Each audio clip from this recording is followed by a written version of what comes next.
Сәлем достар, бүгінгі видеода құймақ дайындайтын боламыз.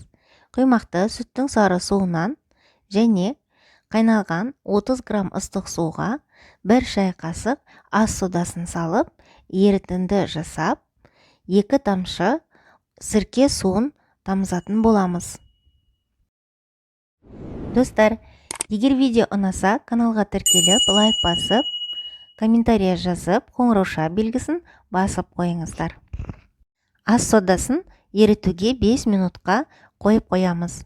Және үлкен ыдысымызды алып, 4 жұмыртқаны жарып, араластырып, дайындап аламыз. Құймақты әртүрлі рецептпен дайындауға болады.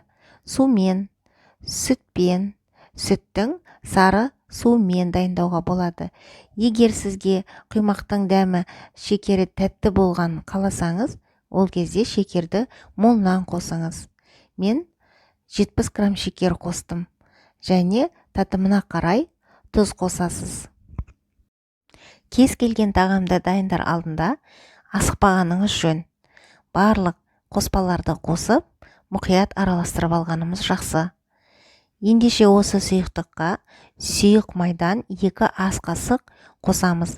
Және өзіміздің алдын ала дайындап алған ерітілген ас содасын қосамыз. Ас содасын қосқанда біздің құймақтарымыз әдемі болып шығады. Барлық қоспаларды мұқият араластырып аламыз. Алдын ала ұнды електен өткізіп дайындап қоямыз. Сүттің сары суын қоспамызға қосып және араластырамыз. Ұнымыздың тығыздығына байланысты ұнды аз-аздан қосып араластырып, видеода көріп тұрғандай сұйықтық жасап аламыз. Және табамызды отқа қойып қыздырып, қызған табаға сұйық май жағып, табамызды майлап алуымыз керек.